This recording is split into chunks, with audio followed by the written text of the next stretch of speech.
Alright, it's time to get specific about this one.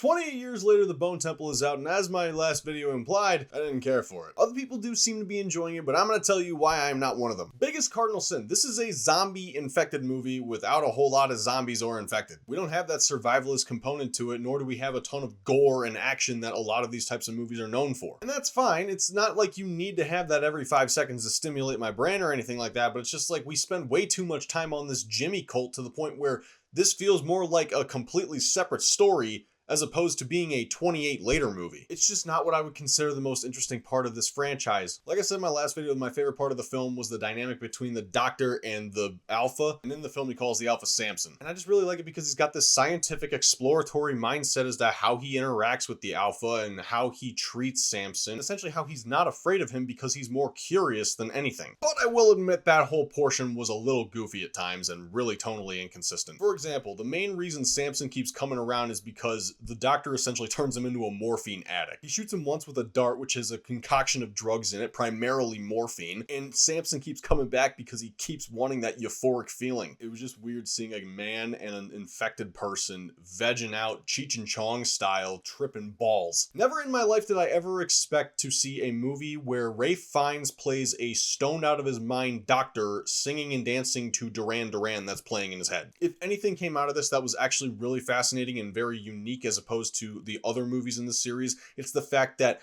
the Doctor was actually finding ways to get through to Samson. He's actually able to communicate with him, and Samson is understanding him to the point where Samson is literally tripping the one night, but looks up in the sky, sees the moon, and utters the word moon. And this is all just before the Doctor was considering euthanizing him and giving him peace in this life because he had grown so fond of him and couldn't stand to see him suffer anymore. There was a really interesting bond between man and monster that I did enjoy, but again, the tonal inconsistency was really what was pulling me back. For goodness sake, he's freaking dancing with this zombie at one point. And the fact that he kind of whips up this concoction that he believes is going to cure him, and it actually does cut through and get to him mentally to the point where memories are flooding in from his life when he was actually a living human being who wasn't infected. And he goes back to when he was on the train and he was having to get his ticket punched. As for the Jimmy cult, I think the best scene involving them was in the barn. I mean, that whole sequence is just dipping into some pretty messed up torture, but that was really what sold them as an intimidating and threatening force. And also the moments where you realize that Spike is a helpless child and not the hero of this story. Also, for anyone who didn't know, that was Andy Serkis' son, by the way. I just thought that was kind of funny. But the way that Jimmy talks about this stuff is how their actions are charity. They call it charity. Okay, we're gonna do our charity for old Nick. We're gonna take off their shirt, take off their pants or trousers or whatever they say. It was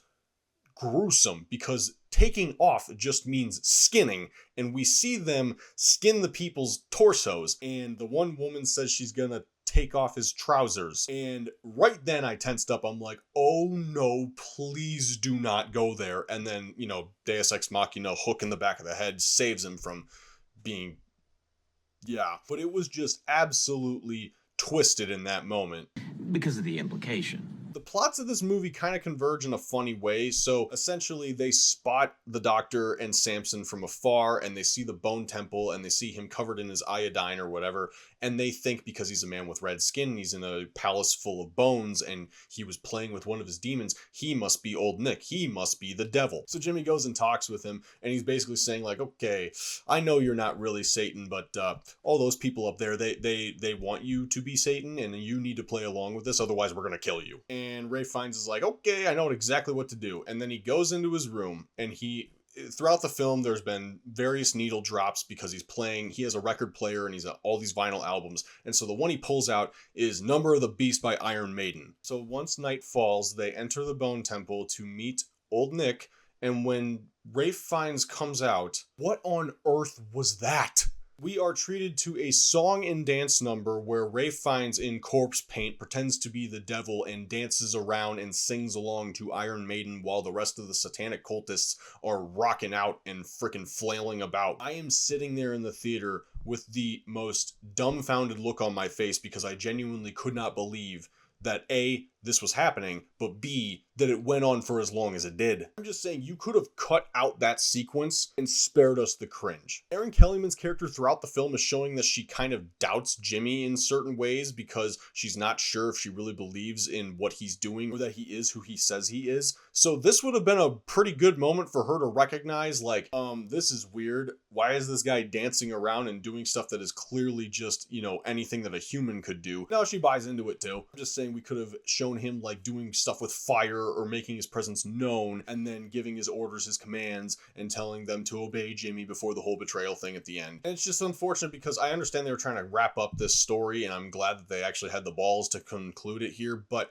at the same time, now the doctor's dead. The doctor has discovered a way to cure the infected and now no one else knows about this. I don't know if that means that Samson will appear in the third film and will actually be able to continue with that and someone will be able to find a cure or whatever. I really don't know. Either way, it'd be hard for him to figure it out because he's not a scientist, he's not a doctor. Ralph Fiennes was, and now that Ralph Fiennes isn't alive anymore, are they going to go back to the Bone Temple and find his research? I suppose this is all up in the air until we actually get that third film, but I did find it kind of unfortunate that it's like, okay, yeah, we had this cool discovery, but now who's going to do anything with it? The complaint I had was that this film has no main character. It felt like Ralph Fiennes was supposed to be, but he was so far removed from the whole Jimmy cult plot, which I would argue is the main plot just because it has the most screen time in the movie. He's more of a side character, yet he is the heroic force in the film. And Spike is obviously not our main character anymore, despite being the essential lead of the last movie. He's so, essentially held hostage by this cult,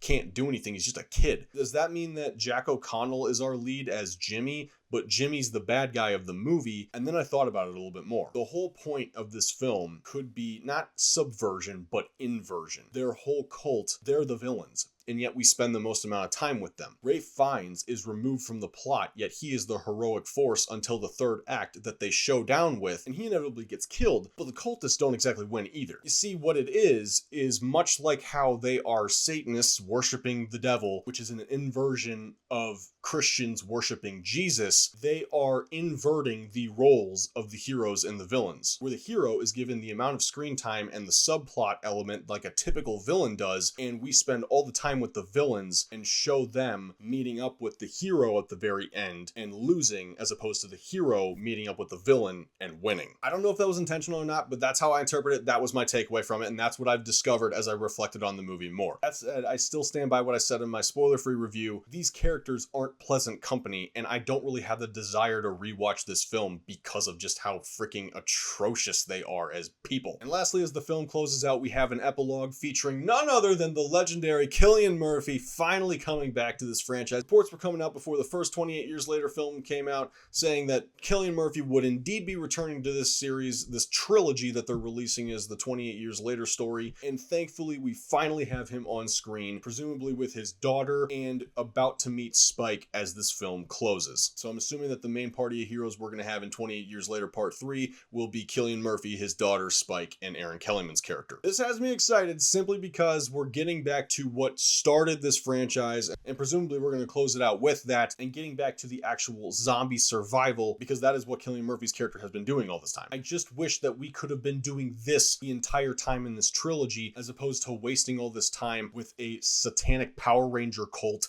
and Spike's demented mother and all this other random crap. You could have had a movie where Cillian Murphy's character comes back, meets with the doctor played by Ralph Fiennes, and he makes the discovery after bonding with an alpha that these people can be cured. So then you combine the zombie horror survival film with the sci-fi component of how we're going to cure this infection, and that just becomes far more unique. I get it, they were trying to tell a story within this world and be different than what they had done before. I admire that ambition, but for me personally, everything that I just listed, it didn't work for me all that well. There's stuff that I can certainly acknowledge has its merits, but it's more of something that I would respect from a filmmaking and thematic standpoint, as opposed to something I enjoy watching as a movie audience member. So this is definitely a complicated one for me to feel about. Not changing the score, I think that's still fair. I don't really feel like I need to watch this movie again. And rewatchability definitely plays a huge factor into the scores I give films. Granted, scores are arbitrary and my point values are not going to mean the same thing as yours, but if you're curious how I score movies, you can certainly click the link right here. They'll take you to the video where I lay out my entire scoring system as to how I assign point values to movies, and essentially how I justify what movies earn what ratings. So please comment below all your thoughts and feelings on this film. Spoil away. This this is a spoiler video after all. If you didn't want to have the movie spoiled, you shouldn't have clicked on the video that literally says spoilers. And please, if you're going to disagree with someone in the comments, don't go at each other's throats. It's just a movie after all, not the most important thing in the world. We can still have civil discourse over art